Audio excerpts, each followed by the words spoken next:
Hello everyone, I'm Alex Al-Vatar and I finally read it, the Rich Dad Poor Dad's book.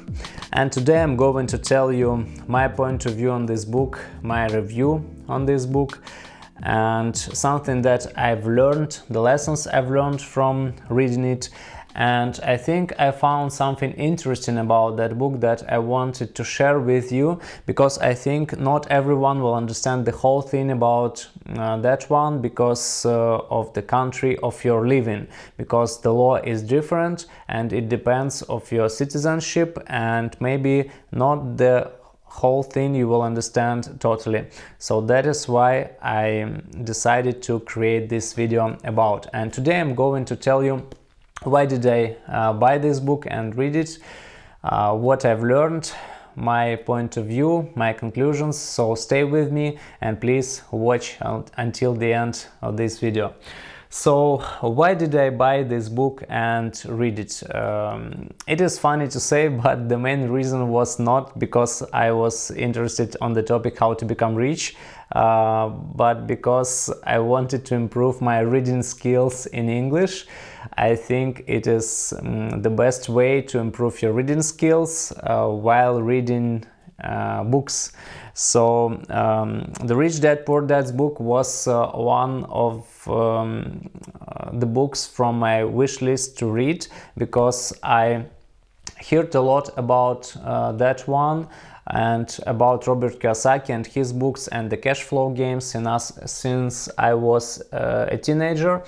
And there are a lot of people in my surroundings who used to use some words from this book, such as assets or liabilities or cash flow. Also, I played the cash flow game, and after that I bought an apartment in my home country. So this game helped me to understand how in real life to buy real estate, and I thought maybe if the game helped me, maybe the book also will help me to understand something about finances. So that were the reasons. And what is that book about and how it is written, I also wanted to tell you. I like the way it is written. It is about Robert Kiyosaki in his childhood and his classmate, his friend. So when they were children, they asked their parents about making money, about how to become rich, and that is, and they asked their poor and rich dads about that. So that is where the story is started, and sometimes it feels like it is a fiction book, but it's not. It's an educational book, and Robert is sharing here with his experience, with his, I guess, life story, true life story. But sometimes I felt like I'm a child who is sitting on the chair and asking his rich dad about finances and get some advices about making money. And I could say that that book made me fully immersed into the story, and that was a great experience and I truly like it.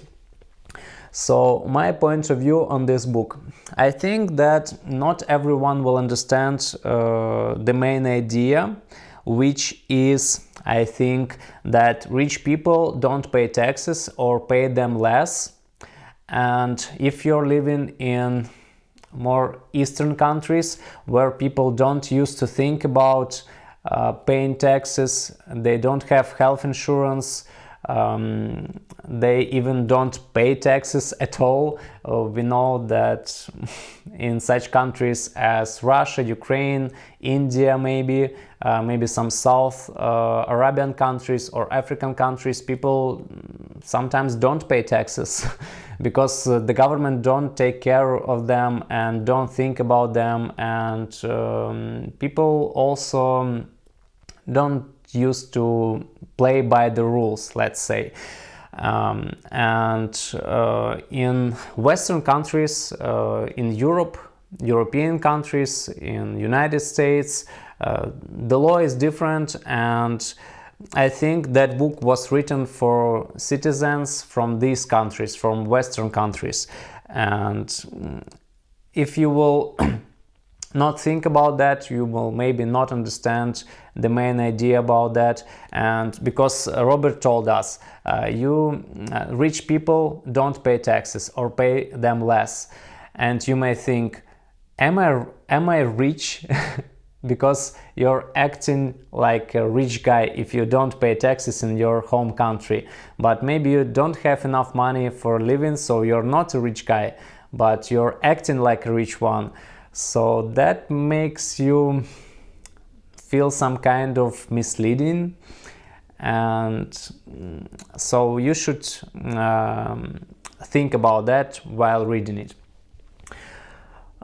So the next thing that I wanted to share with you is what I've learned from that book, my lessons, my thoughts on it. The first one is that I can read English books. Yeah, maybe you hear that my pronunciation is not so perfect, is not so well, and I'm right now, I think, on the intermediate level of English, and I'm still practicing and learning it. And so that was my first book that I ever read in English. I read it from cover to cover, and here are my lessons that I've learned. So the first one is, what assets do I like, do I love? Robert asked me through this book that question. And that helped me to figure out something important for myself, because it's a common idea that people should buy real estate and then sell it and make some money renting them. And also they should buy some stocks and then sell them and make some money having it. So it's the common mindset that if you're going into into finances, into investments, you should work with real estate or with stocks. But I think it's not, because we are different, we have different interests, and your assets column could be also different. And that is something that Robert told us through this book. And so the question was, what assets do you really love? And Robert told his example that he bought and sold real estate only because he really liked real estate, he really loved it, he really liked to know, to learn something about it, to learn something about prices, when to sell, when to buy. He really liked to discover some places where to buy this real estate, and he's liking to take care of it. He liked maybe some buildings, how do they look like, and that is why he is working with real estate, not because it's the right thing, because he is really enjoying the process. And that question helped me to figure out what I do like, and I figured that assets that I love are copyrights. Yeah, because I'm an author. I already also wrote some books about marketing, and I have my online courses. And even this video I'm creating right now, it's also a copyright. I can sell my copyrights, I can monetize them through my YouTube channel. So this video I could upload it on my YouTube channel and monetize it.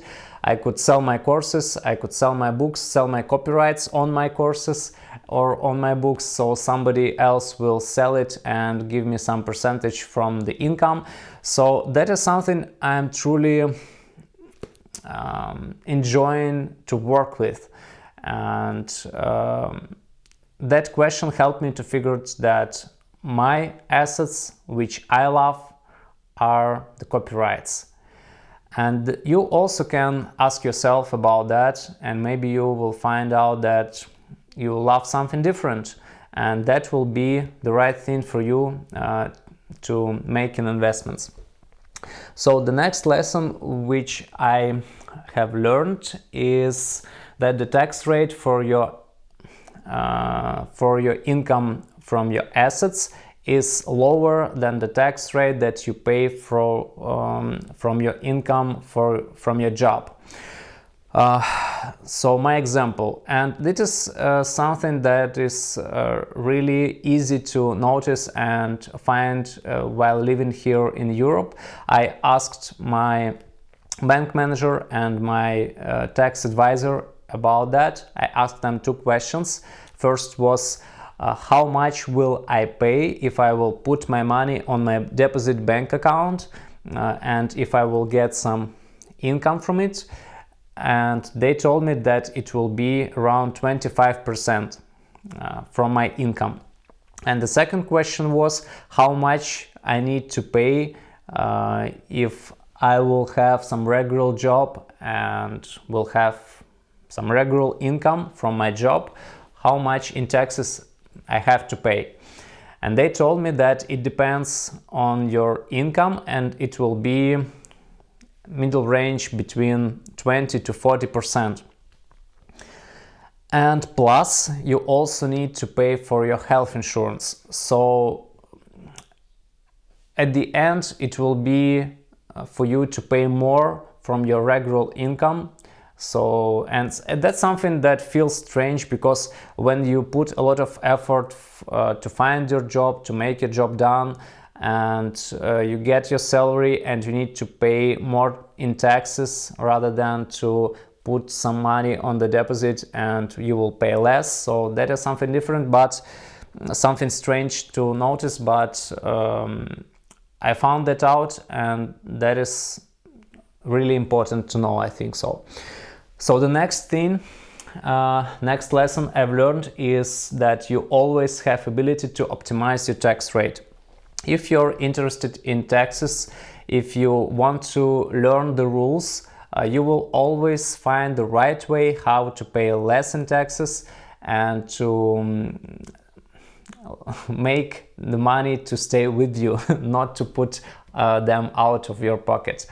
So, but I think to do that, you need really to enjoy working with your assets. You need to really love them, because as I said, I really like to work with copyrights. I like to learn something about the law, the copyright law, how to protect my copyrights, how to sell them, how to monetize them, and something else. So that is why I have natural interest to learn how to work with it, and I discover the rules, and then later I have ability to use these rules to make my decisions. So that was something that I wanted to share with you, and now my conclusions about the topic, about the book. Should you buy it? Should you read it? I don't know. If you're interested on the topic how to become rich, and you never read this book but you always had a thought about it, maybe you should. But if you're not interested on that topic, don't spend your time and watch and read something else. Also on YouTube you could find some audiobooks and you could listen it for free, I think so. So thank you for watching. Please subscribe for my YouTube channel. I really ask you. Subscribe and follow my channel, because my goal right now is to achieve 1000 subscribers, and also I'm still practicing my English skills. I'm trying to improve my English, and you could write some comments down below this video and give me some feedback about my pronunciation, about my English. Do I pronounce something clear? Could you understand me well? I'm truly trying to figure that out, and you will help me if you will subscribe, push the like button, and you will give me your feedback about my video. Was it interesting for you or not? I will try to make them more interesting next time about the topics I'm also interested in. So thank you for watching. See you in the next video. Bye.